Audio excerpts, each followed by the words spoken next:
بسم الله الرحمن الرحيم. اعطني جيشا من المحبين نغزو به العالم.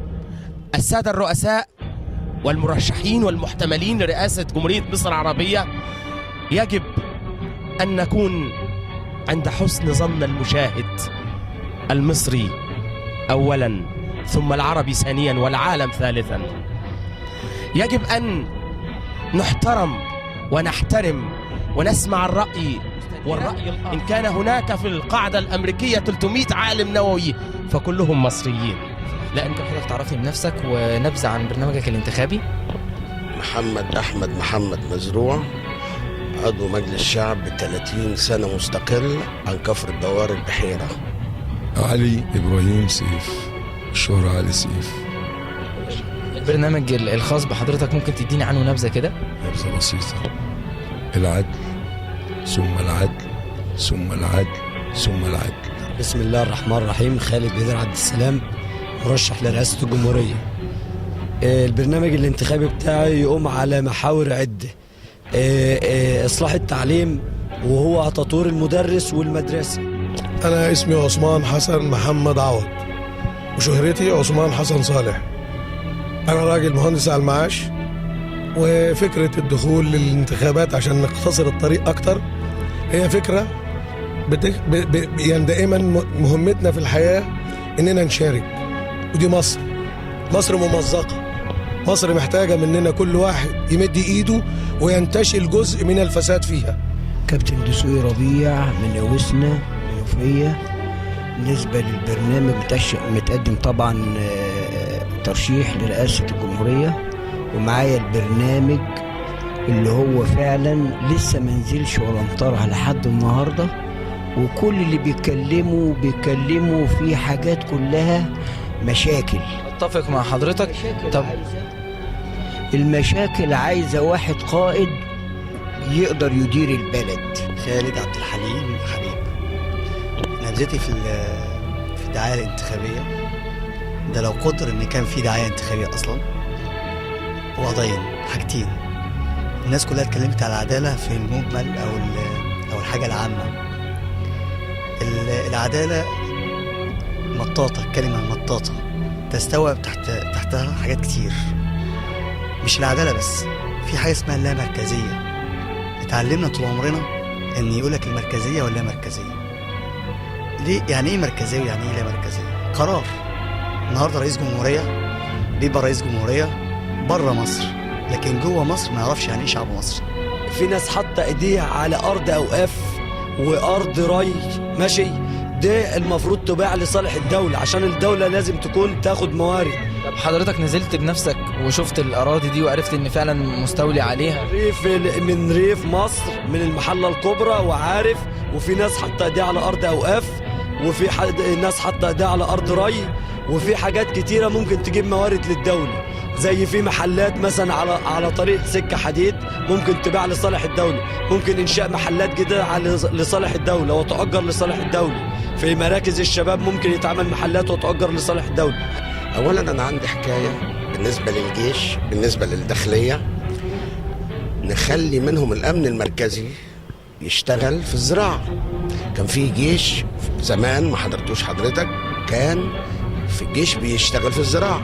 أخليه يشتغل في الزراعة وهو يصرف على الجيش، ويخلي الراجل بتاع الشرطة محترم وما يمدش إيده للشعب، وبالتالي ما يجبرش الشعب على الرشوة. حضرتك هتخلي الراجل ده محترم ازاي؟ زي اللي شغاله ينتج في الزراعة. حضرتك بتتكلم على ضابط شرطة. بتكلم على الداخلية علشان أزود بيها مرتبات الشرطة عشان ما يبقاش منقوص. يعني حضرتك مين اللي هيزرع؟ الأمن المركزي التابع للداخلية. عندي 1,000,000 بني آدم يشتغلوا في الزراعة وفي الإنتاج الحيواني. حضرتك قصدك وبالنسبة للجيش، بدل ما يبقى هو عبء على الشعب، والدقيق عندي بيتسرق في المحافظات، وبنستورد ب 22 مليار طن قمح درجة تانية ومسرطن، وبياخدوه للحلويات. لا، أخلي الجيش يمسك الإفراد على مستوى الجمهورية، ويطبق رغيف العيش من الجيش، يخدم على الشعب وينفق على الجيش، ويمنع لي سرقة الدقيق. دي حاجة جديدة. الحاجة الثالثة ان انا ازرع شرق العوينات واخلي شرق التفريعة ومدينة رشيد ومدينة بورسعيد منطقة حرة، وأطبق فيها اتفاقية الجد بدل ما يؤذونا بالإيه؟ بالإغراق.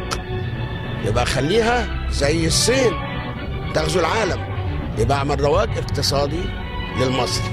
يبقى أنا خدت الأمن والأمان من الداخلية، احترمت المواطن بتاع الداخلية بالتالي هيحترمني، رفعت المرتب بتاعه ما كلفتش ميزانية الدولة حاجة، أخلي الجيش ينتج رغيف العيش، وألغي حكاية الأفران من على مستوى المجتمع المدني.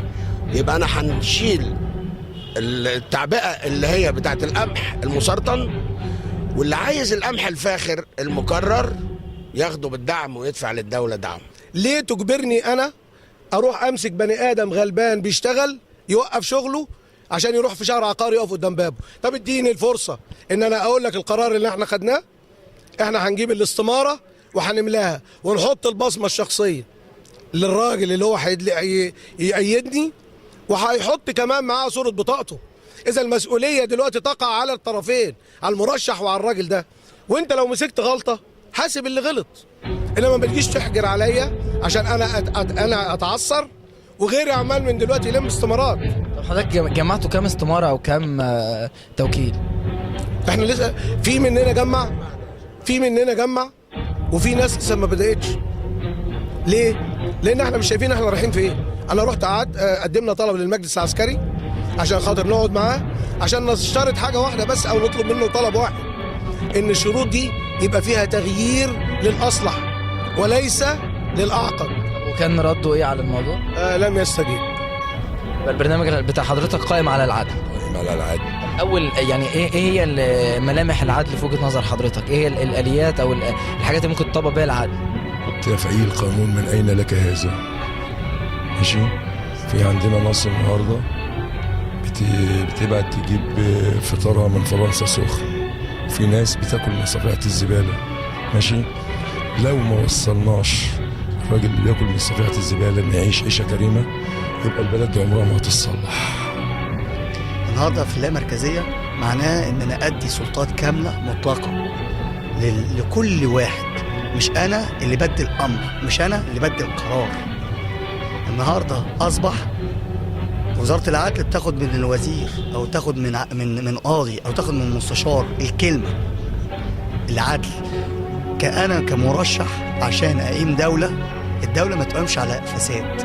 يعني النهارده عشان امسك رئيس جمهوريه على دوله فاسده يبقى انا رئيس جمهوريه خايب، الناس هتوقعني تاني يوم. تعلموا من انسابكم ما تصلون به ارحامكم. الناس دي قطعت صله الرحم. في ناس باسم الدين ما تتكلمش باسم الدين على الناس الا اذا سئلت او تدلل بمفهومك الاقتصادي او الاجتماعي في الدين. اما الدين ينادي به الانبياء وله منبر خاص وهو الازهر الشريف وشيخ الازهر والافتاء دار الافتاء. غير كده ما ينفعش تضللني. اما بالنسبه للماده 28 فهي مقصله.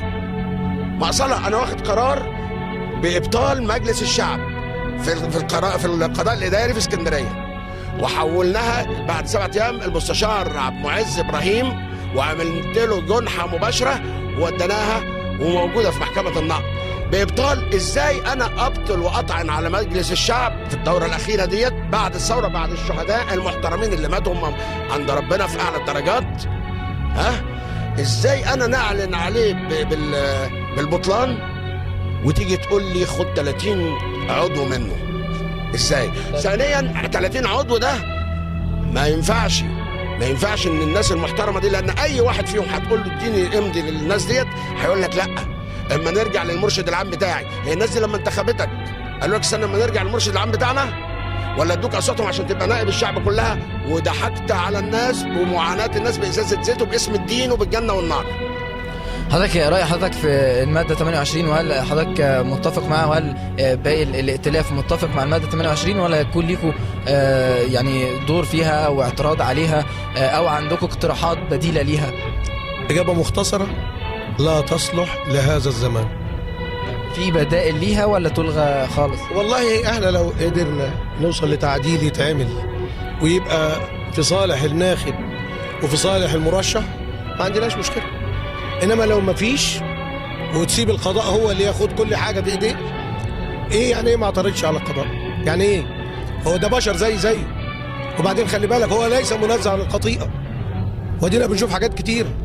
اولى بينا ان احنا نحط الماده دي ونطلب تغييرها، وبرضه هنسلك كل الطرق القانونيه اللي تجيز تغيير هذه الماده. اعرف راي حضرتك في الماده 28، وهل حضرتك شايف ان دي ماده عادله ليك كمرشح رئاسه الجمهوريه؟